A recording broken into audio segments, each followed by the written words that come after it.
Hello दोस्तों, मैं आदित्य प्रताप सिंह स्वागत करता हूं आपका आपके अपने यूट्यूब चैनल आदित्य ज्ञान सभा में।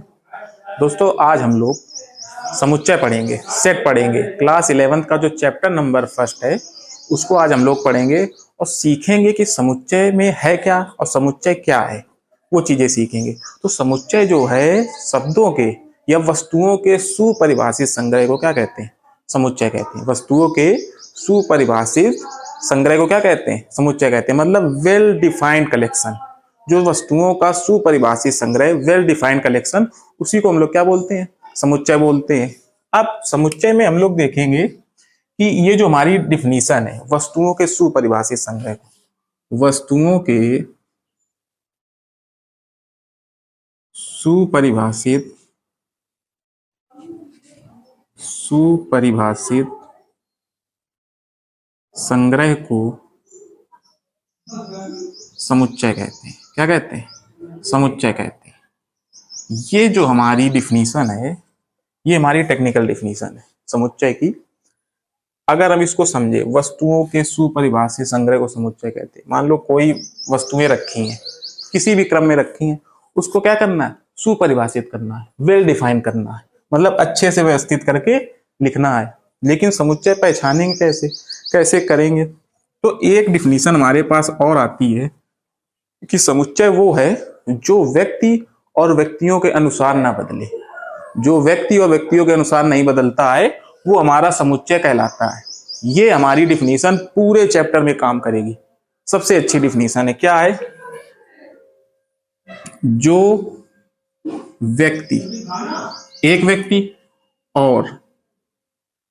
और व्यक्तियों के अनुसार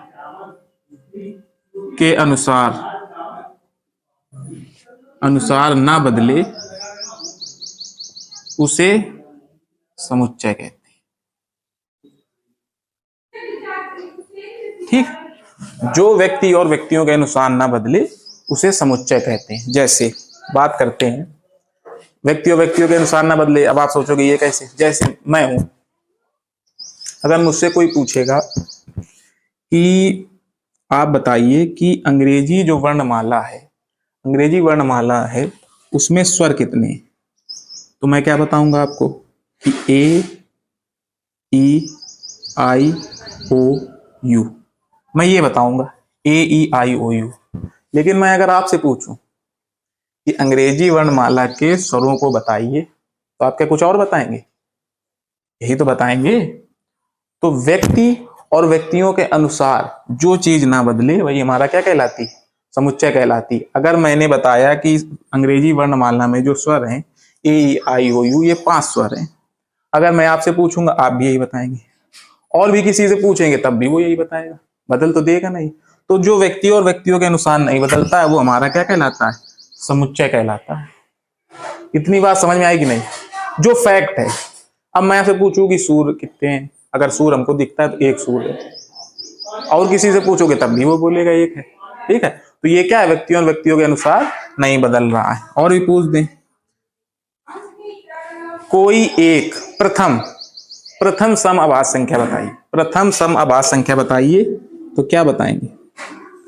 ये प्रथम सम आभाज्य संख्या है और इकलौती सम आभाज्य संख्या है।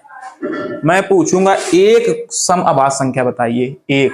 इसके अलावा कोई सम आभाज्य संख्या नहीं है। आभाज्य संख्याएं तो हैं, बहुत सारी हैं, 3 है, 5 है, 7 है, 11 है, 13 है, लेकिन जो सम आभाज्य संख्या है वो सिर्फ क्या है? 2 है। अगर मैं मुझसे कोई पूछेगा सम आभाज्य संख्या की आप बात करें कितनी होती है, तो मैं बोलूंगा एक है सम आभाज्य संख्या, मात्र एक। आपसे भी पूछूंगा तो आप भी यही बताएंगे कि एक मात्र सम आभाज्य संख्या है, वो क्या है? 2 है। तो ये क्या है? ये व्यक्ति और व्यक्तियों के अनुसार नहीं बदल रहे हैं, तो ये हमारे क्या है? समुच्चय है। क्या है? समुच्चय है। तो हम लोग समझ गए जो ये डिफिनीशन का मतलब है, जो व्यक्ति और व्यक्तियों के अनुसार ना बदले उसे क्या कहते हैं? समुच्चय कहते हैं। तो ये हमारी चीजें हैं समुच्चय पहचानने की कला। अब हम देखेंगे कि समुच्चय कितने प्रकार से व्यवस्थित किया जा सकता है, कौन कौन से मेथड हैं जो समुच्चय को प्रदर्शित करते हैं। चलो नीचे बता देते। तो समुच्चय के प्रकार देखते हैं। समुच्चय कितने मेथड से लिखा जाता है, फिर समुच्चय के बाद में प्रकार पढ़ेंगे। समुच्चय देखो, एक तो होता है रोस्टर विधि। क्या होता है? रोस्टर विधि। रोस्टर विधि, या एक और विधि होती इसी में, तालिका विधि। तालिका विधि मतलब इस तरह क्रम में लगाना, क्रम में लगाना, तालिका विधि। एक होता है हमारा समुच्चय निर्माण विधि, समुच्चय निर्माण विधि, समुच्चय निर्माण विधि, या बोल देते हैं हम लोग इसको गुण विधि। क्या बोल देते हैं? एक गुण विधि। ठीक, समुच्चय निर्माण विधि, गुण विधि। अब मैं देखता हूं, रुको आपको दिख रहा है कि नहीं नीचे, क्योंकि बोर्ड तो नीचे तक है, लेकिन अगर मैं लिखता हूं, चलो हाँ दिखेगा, चलिए आइए देखते हैं, दिखे। अब देखिए, अगर मैं तालिका विधि की बात करूं कैसे लिखूंगा? ए कोई समुच्चय है, इसमें अवयवों की संख्या क्या है? 1 2 3 4 5, ऐसे क्रम वाइज है और आगे तक है। ठीक, तो ये हमारा क्या है? रोस्टर विधि। क्या है? रोस्टर विधि, क्रम में लगाना एक तालिका में, तो हमारी क्या कहलाती है? रोस्टर विधि। अगर मैं बोलूं इसको समुच्चय निर्माण विधि में लिखें इसी को, तो कैसे लिखेंगे भाई? लिखते हैं, ए कोई समुच्चय है तो हम क्या लिखेंगे? ये सब अवयव हैं x, क्या है? x अवयव हैं, तो x सच दैट x, इसका मतलब क्या होता है? ये होता है सच दैट, हिंदी में इस प्रकार, हिंदी में इस प्रकार। तो x सच दैट x क्या है? x है क्या? x सच दैट x जो है, ये x है, ये क्या है? हमें लगता है ये धन प्राकृतिक संख्याएं। क्या है? कैसी संख्या है? प्राकृतिक संख्याएं हैं, 1 2 3 4 नेचुरल नंबर। ठीक है, तो हम क्या लिख सकते हैं? x सच दैट x धन प्राकृतिक संख्याएं, या धन पूर्णांक संख्याएं, कुछ भी बोल सकते हैं, धन प्राकृतिक संख्याएं। ठीक है, और जो x है, ऐसे लिख दो, x बिलोंग करता है नेचुरल नंबर को, तो ये शॉर्टकट में हो गया। उसी को x बिलोंग टू n लिखा, और वही मैंने ये लिख दिया, x धन प्राकृतिक संख्या है। x क्या है? धन प्राकृतिक संख्या। तो प्राकृतिक संख्या क्या होती है? Natural number. तो जो x है, ये जो संख्याएं हैं, वो किसको बिलोंग करती? नेचुरल नंबर को। ये जो हमारा सिंबल है, ये हमारा सिंबल है बिलोंग्स टू। किसका सिंबल है? Belongs to. ठीक है, x बिलोंग टू। ठीक, और ये जो सिंबल है, इसको क्या बोलेंगे? Does not belongs, does not belong to. ठीक, डज नॉट बिलोंग टू। तो अभी इससे रिलेटेड हमारी जो प्रश्नावली है, ठीक है, उसमें जो सवाल है, पहला सवाल है प्रश्नावली का, वो इससे ही रिलेटेड है कि बोलेगा निम्नलिखित में से बताइए कि ये बिलोंग करते हैं कि नहीं करते। सिंबल बना होगा belongs to, does not belongs to. ठीक, अब देखिए, तो ये क्या है? x belong to natural number, तो ये हमारा रोस्टर रूप है। ठीक है, तालिका विधि है, ये हमारा समुच्चय निर्माण विधि है, सेट बिल्डिंग मेथड। ठीक है, गुण विधि, तो इसको ऐसे लिखते हैं, मतलब इसी को, जैसे हमने बोला 1 2 3, अभी ये लिख देता 2 4 6 8 10, तो सम संख्याएं हो जाती है। तुम क्या लिख दे? x सच दैट x धन सम संख्याएं हैं। ठीक है, क्योंकि धन में है ना, अगर जीरो के इधर होती लेफ्ट साइड तो निगेटिव भी हो जाती। ठीक है, तो निगेटिव तो है नहीं, सारी धन प्राकृतिक संख्याएं, अगर सम होती तो धन सम संख्याएं हो जाती। ठीक है, तो ये हमारा क्या है? समुच्चय को कितने विधि से लिख सकते हैं? रोस्टर विधि से, रोस्टर मेथड से, तालिका विधि से, समुच्चय निर्माण विधि, सेट बिल्डिंग मेथड, इतने तरीकों से हम लोग इसको लिख सकते हैं। ठीक है, अब हम लोग इसके आगे सीखेंगे समुच्चय के प्रकार। ठीक है, कि समुच्चय कितने प्रकार के होते हैं, तो आप लोग इसका स्क्रीनशॉट ले लीजिए। चलिए अब सीखते हैं हम लोग समुच्चय के प्रकार को। आइए अब समझेंगे कि समुच्चय के प्रकार कितने होते हैं। ठीक है, और सब बिल्कुल सिंपल है, आपको बहुत आसानी से आ जाएगा। इतनी आसानी से पढ़ेंगे सब कुछ, एक एक चीज समझ में आ जाएगी। ऐसे चलिए देखते हैं समुच्चय के प्रकार, टाइप्स ऑफ सेट्स।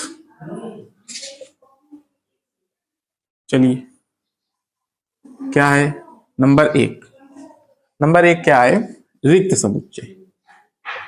रिक्त समुच्चय। अच्छा, एक चीज आप और समझ लें कि जो समुच्चय होगा, समुच्चय जिससे प्रदर्शित करेंगे उसको हम लोग कैपिटल लेटर से प्रदर्शित करेंगे। जैसे ये समुच्चय है ए, तो इसको कैपिटल लेटर से प्रदर्शित किया। और समुच्चय के जो अवयव होंगे उनको हम लोग मंझले ब्रैकेट में लिखेंगे। कहाँ लिखेंगे? मंझले ब्रैकेट के अंदर लिखेंगे। और कैसे लिखेंगे? स्मॉल लेटर लिखेंगे। ये कैसे लिखे? Small letter. तो समुच्चय को कैपिटल लेटर से प्रदर्शित करेंगे और समुच्चय के अंदर जो अवयव हैं उनको स्मॉल लेटर से प्रदर्शित करेंगे। और किसमें लिखेंगे? मंझले ब्रैकेट में। जरूरी नहीं है कि अंग्रेजी वर्णमाला के ही स्वर या व्यंजन आए। अवयव में अंग्रेजी वर्णमाला के स्वर या व्यंजन आए, संख्याएं भी आ सकती, नंबर्स भी आ सकती, ठीक है, कुछ भी आ सकता है, ठीक है। तो अवयव को कैसे लिखेंगे? अगर अंग्रेजी वर्णमाला में है तो स्मॉल लेटर में लिखेंगे। और किसमें लिखना है? मंझले ब्रैकेट में लिखना है, ठीक।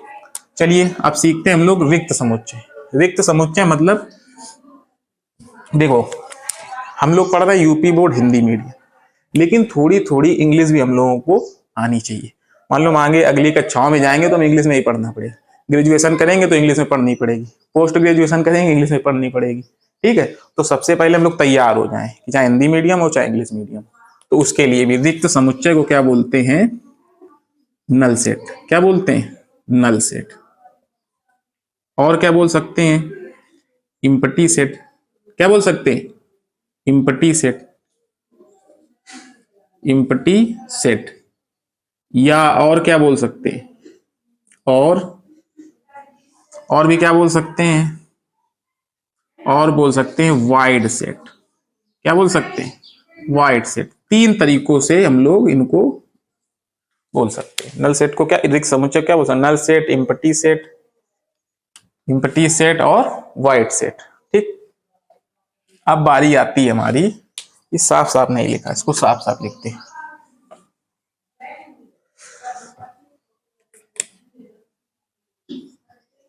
Null set.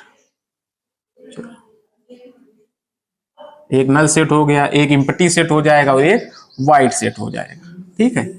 तीन हो जाएंगे, आप लोग लिख लेना, पहले वाला जो लिखा था वही लिख लेना। एक ठीक है, नल रिक्त समुच्चय नल सेट, ठीक है। इम्पटी सेट भी होता है, वाइड सेट भी होता है। अब रिक्त समुच्चय होता क्या? तो ऐसा समुच्चय जिसमें अवयवों की संख्या क्या हो? शून्य हो या एक भी ना हो, अवयवों की संख्या नहीं होती, ऐसा समुच्चय जिसमें अवयवों की संख्या नहीं होती है, तो ऐसे समुच्चय को क्या कहते हैं? रिक्त समुच्चय कहते हैं। कैसे? कोई समुच्चय है x बिलोंग टू x, ये ठीक है। x बिलोंग करता है किसको? नेचुरल नंबर को करता है। x such that x belong to natural number, जिसमें जहां x क्या है, जो x का मान है, किसका मान? x का मान है जो, वो हमारा मान लो 2 से बड़ा है और 3 से छोटा है। x का मान 2 से बड़ा है और 3 से छोटा है। अब अगर हम इसके बीच में अवयवों की संख्या देखें तो कितने अवयव? 2 के बाद 3 आ जाता है, 2 के बाद 3 आ गया। बीच में बहुत संख्या होती है, लेकिन अगर नॉर्मली पढ़े 2 के बाद 3 आता है, तो बीच में कोई भी अवयव नहीं है। तो जब कोई भी अवयव नहीं है तो उसको क्या बोलेंगे? Null set. और नल सेट को, ये जो नल सेट है इसको किससे प्रदर्शित करते हैं? फाई से प्रदर्शित करते हैं, या खाली मंझला ब्रैकेट, इसके अंदर कोई भी अवयव नहीं होना चाहिए। अगर नल सेट की बात करते हैं तो नल सेट को हम लोग फाई से प्रदर्शित करते हैं या मंझले खाली ब्रैकेट से प्रदर्शित करते हैं। उस ब्रैकेट के अंदर कोई भी एलिमेंट नहीं होना चाहिए, ठीक है। तो ये हमारा क्या है, इसके x का मान जो है 2 और 3 के बीच में है, उसके बीच में कोई अवयव नहीं, तो कैसा सेट है? नल सेट है, ठीक। ये तो हो गया पॉइंट नंबर फर्स्ट। अब बात करते हैं पॉइंट नंबर सेकंड की। कौन सा है? एकल समुच्चय। कैसा समुच्चय? एकल समुच्चय। एकल समुच्चय सिंगलेटन सेट। कौन सा?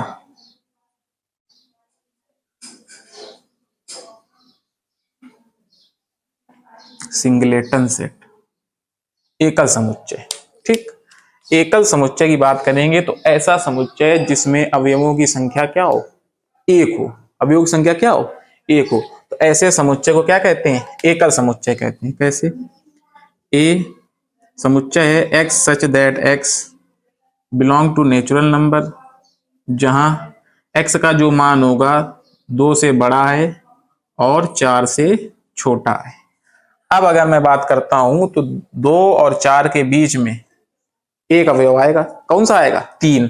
तो वो जो 3 होगा वही हमारा क्या हो जाएगा? एकल समुच्चय की श्रेणी में आ जाएगा। किसकी श्रेणी में आ जाएगा? एकल समुच्चय की। तो हम लिख सकते हैं A3 आएगा बीच में। क्या आएगा? एकल समुच्चय कौन सा आएगा? एक संख्या आएगी जो होगी 3। तो ये आप अब लोग नोट कर लीजिए, स्क्रीनशॉट लीजिए। फिर बढ़ते हैं आगे की और चलिए बढ़े, चलिए बैठते हैं। अब बारी आएगी एकल समुच्चय हो गया, रिक्त समुच्चय हो गया। अब हम लोग पढ़ेंगे क्या? परिमित समुच्चय। क्या पढ़ेंगे? परिमित समुच्चय। परिमित समुच्चय। परिमित समुच्चय मतलब फाइनाइट सेट। Finite set. परिमित समुच्चय यानी फाइनाइट सेट। फाइनाइट सेट क्या है? ऐसा समुच्चय, ऐसा समुच्चय जिसमें अवयवों की संख्या क्या हो? निश्चित हो। अवयवों की संख्या क्या हो? निश्चित। फाइनाइट सेट क्या बताता है? ऐसा समुच्चय जिसमें अवयवों की संख्या क्या हो? निश्चित हो। तो ऐसे समुच्चय को हम लोग परिमित समुच्चय कहते हैं। कैसे? जैसे A बराबर कोई समुच्चय है, ये है, और हमने ब्रैकेट कर दिया क्लोज। इसमें अवयवों की संख्या कितनी? 1 2 3 4 5। अवयवों की संख्या कितनी है? 5। तो ये सेट हमारा ये डिफाइन कर रहा है कि इसमें क्या है? अवयवों की संख्या निश्चित है। कि कितने अवयव हैं? 5 ही अवयव हैं। ठीक है, तो ये हमारा कैसा सेट कहलाएगा? परिमित समुच्चय कहलाएगा। लेकिन अब देखिए, और देखिए, चलिए B बराबर भी कोई सेट हो, क्या बोल दे? जैसे मान लो हम लोग, जैसे आप लोग विद्यार्थी हैं, ठीक है, बैठे हैं क्लास में। तो जो क्लास में होते हैं बच्चों की संख्या क्या होती है? निश्चित होती है। आपका एक प्रेजेंटी चार्ट वो रजिस्टर होता है, उसमें होंगे कि 100 बच्चे हैं, 120 बच्चे हैं। तो क्या विद्यार्थियों की संख्या क्या है? निश्चित है। तो अगर मैं आपसे बोल दूं कि कक्षा में सभी विद्यार्थियों का संग्रह क्या कहलाएगा? हमारा परिमित की श्रेणी में आ जाएगा। क्योंकि हम क्या कर सकते हैं? अवयवों की संख्या उसमें निश्चित होगी कि इतने बच्चे हैं। तो कैसा समुच्चय कहलाएगा? परिमित समुच्चय कहलाएगा। तो कक्षा में स्थित सभी विद्यार्थी, कक्षा में उपस्थित सभी विद्यार्थी, सभी विद्यार्थी किसकी श्रेणी में आएंगे? परिमित समुच्चय की श्रेणी में आएंगे, फाइनाइट सेट की श्रेणी में। अब बात करते हैं, ये पॉइंट नंबर 3 था। पॉइंट नंबर 4, अगर परिमित है तो अपरिमित भी होगा। अगर परिमित मौजूद है तो अपरिमित भी होगा। मतलब अगर फाइनाइट सेट है तो इनफाइनाइट सेट भी मौजूद होगा। अब बात करते हैं इनफाइनाइट सेट की। इनफाइनाइट सेट क्या होता है? ऐसा समुच्चय जिसमें अवयवों की संख्या क्या हो? निश्चित ना हो। ऐसा समुच्चय जिसमें अवयवों की संख्या निश्चित ना हो, तो ऐसे समुच्चय को हम लोग क्या बोलते हैं? इनफाइनाइट सेट बोलते हैं, अपरिमित समुच्चय बोलते हैं। इसमें अवयवों की संख्या निर्धारित नहीं है। ठीक है, कितनी भी हो सकती है, निर्धारित नहीं है। तो क्या लिखेंगे? ये कोई समुच्चय, ये क्या है? या तो समतल में स्थित बिंदु हो, तो समतल में कई बिंदु उपस्थित हो सकते हैं, लेकिन पता नहीं कितने बिंदु हैं, तो कैसा समुच्चय कहलाएगा? अपरिमित कहलाएगा। या तो बोल दें 11 से बड़ी, 11 से बड़ी सभी धन पूर्णांक संख्याएं, सभी धन पूर्णांक संख्याएं। तो 11 से बड़ी धन पूर्णांक संख्याएं कहां तक जाएंगी? अनंत तक जाएंगी। तो ये कैसा समुच्चय हो जाएगा? Infinite set. और उसका नाम भी है इनफाइनाइट सेट, मतलब अनंत तक जाएंगी। तो इसको हम लोग निर्धारित नहीं कर सकते कि इनमें अवयवों की संख्या कितनी है। तो ये कैसा समुच्चय हो जाएगा? अपरिमित समुच्चय हो जाएगा। अभी सिर्फ हम लोग जानकारी कर रहे हैं किसको कौन सा सेट बोलते हैं, क्या नाम, परिमित समुच्चय क्या होते हैं। तो अवयवों की संख्या क्या हो? समान हो। अपरिमित क्या है? अवयव की संख्या निर्धारित ना हो। फिर परारिक्त समुच्चय जिसमें अवयवों की संख्या क्या हो? एक भी ना हो, उसको नल सेट कहते हैं, एम्प्टी सेट कहते हैं, खाली सेट कहते हैं। उसमें उसको हम किससे प्रदर्शित करते हैं? नल सेट को फाई से प्रदर्शित करते हैं, या खाली मंजिला ब्रैकेट। फिर पढ़ा हम लोग एकल समुच्चय। एकल समुच्चय में अवयवों की संख्या क्या थी? एक थी। क्या थी? एक थी। तो ऐसे सेट को क्या बोलेंगे? एकल समुच्चय। अगर आपको कहीं भी सेट दिख रहा है उसमें अवयव क्या है? एक है, तो कैसा समुच्चय कहलाएगा? एकल समुच्चय कहलाएगा। फिर परिमित संख्या निश्चित हो अवयवों की, अपरिमित संख्या निश्चित ना हो। बहुत सिंपल है, आप पढ़ेंगे तो आसानी से आ जाएगा। चलिए देखिए नंबर 5 क्या है हमारा, परिमित समुच्चय की कार्डिनल संख्या, परिमित समुच्चय की कार्डिनल संख्या। ठीक है, तो क्या बोलेंगे, cardinal number of finite set, cardinal number of finite set. अब हम लोग परिमित संख्या की समुच्चय की कार्डिनल नंबर पढ़ेंगे। आइए देखते हैं क्या है। ए कोई समुच्चय है 1 2 3 4 5। बी कोई समुच्चय है। अब देखिए ये जो समुच्चय है ए सेट बी, इसमें अवयव की संख्या कितनी है, 4 है। अवयव की संख्या कितनी है, 4 है। तो जो परिमित समुच्चय की कार्डिनल संख्या होती है, परिमित समुच्चय की जो कार्डिनल संख्या, और सॉरी परिमित समुच्चय जिसे ये 2 है, चलो कोई दिक्कत नहीं, ये 2 समुच्चय है। अब अगर हम कार्डिनल संख्या निकालें, क्या निकालें, कार्डिनल संख्या, तो अब देखिए परिमित समुच्चय की कार्डिनल संख्या वह होगी जो परिमित समुच्चय होगा उसके अंदर जो अवयव हैं, उसके जो अंदर अवयव उनको क्या करेंगे हम लोग, काउंट करेंगे। क्या करेंगे, काउंट करो, 1 2 3 4, कितने हैं, 4 हैं।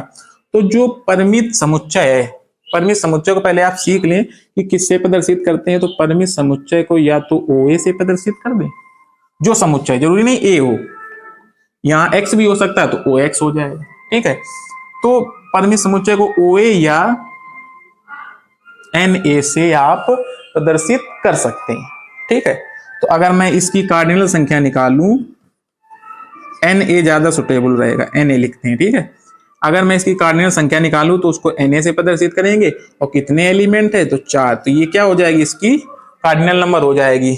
अब इस दूसरे पॉइंट की देखें, कार्डिनल नंबर, तो NB, क्या NB, इसकी कार्डिनल नंबर क्या है, इसकी भी कार्डिनल नंबर कितनी है, 4, तो ये कार्डिनल नंबर क्या है, 4। तो ये जो समुच्चय है, बी समुच्चय है, इसकी कार्डिनल नंबर 4, और ए समुच्चय, इसकी कार्डिनल नंबर क्या है, 4 है। तो जो समुच्चय में जितने एलिमेंट होते हैं परिमित समुच्चय में, वह उसकी कार्डिनल संख्या कहलाती है। परिमित समुच्चय के अवयवों की संख्या काउंट करके लिख दें, वही उसकी क्या हो जाएगी, कार्डिनल संख्या हो जाएगी। चलिए बात करते हैं, अब आगे बढ़ते हैं। चलिए देखते हैं पॉइंट नंबर 6, टाइप 6 क्या है हमारा। टाइप 6 है, अब परिमित समुच्चय के बाद आएगा हमारा समतुल्य समुच्चय। क्या आएगा, समतुल्य समुच्चय, मतलब इक्विवेलेंट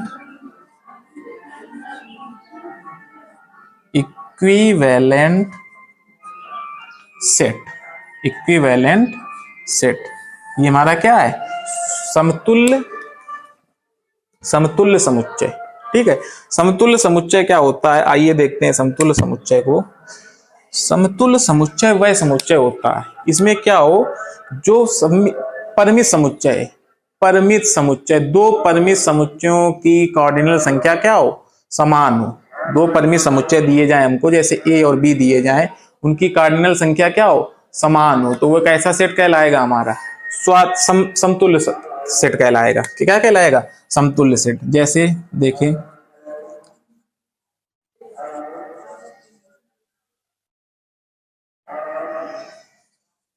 एक सेट ये है और B क्या है, दूसरा सेट ये। अब हम देखते हैं, ये दोनों हमारे परिमित समुच्चय हैं, अवयवों की संख्या क्या है, निर्धारित है। अवयव हैं कितने, इसमें भी 5 अवयव हैं और इसमें भी 5 अवयव हैं। तो मेरा समतुल्य समुच्चय क्या कहता है, दो परिमित समुच्चय जिनकी कार्डिनल संख्या क्या हो, समान हो, तो वो कैसा सेट कहलाएगा, समतुल्य सेट कहलाएगा।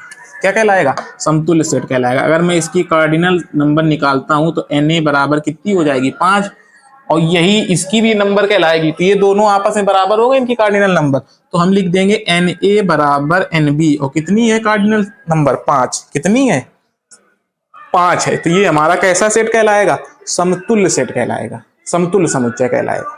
तो अगर जिन समुच्चय, जिन परिमित समुच्चय, क्या कंडीशन क्या है, परिमित समुच्चय, समतुल्य कैसे पहचानेंगे, जिस परिमित समुच्चय की दो परिमित समुच्चय ए व बी हैं, इनकी क्या हो, कार्डिनल संख्या समान हो, तो वह कैसा समुच्चय कहलाएगा, समतुल्य समुच्चय कहलाएगा। चलिए नोट करिए, लास्ट पॉइंट बचा है, लास्ट पॉइंट पढ़ेंगे, हमारा खत्म हो जाएगा। चलिए नोट कर लिया होगा।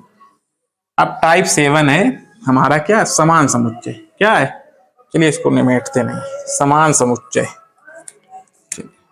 पॉइंट 7, समान समुच्चय,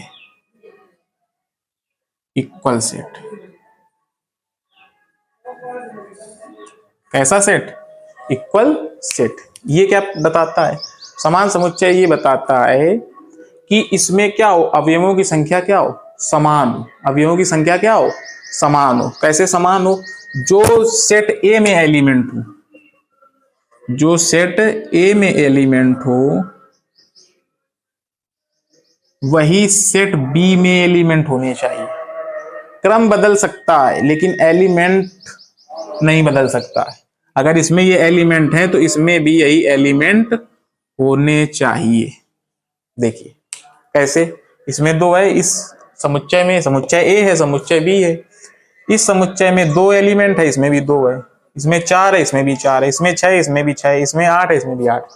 क्रम बदला है लेकिन अवयवों की संख्या क्या है, समान। तो ऐसा समुच्चय जो मतलब जो सेट ए के अवयव हो, सेट ए के अवयव समुच्चय बी में, मतलब समुच्चय ए के अवयव समुच्चय बी में होने चाहिए और समुच्चय बी के अवयव समुच्चय ए में होने चाहिए।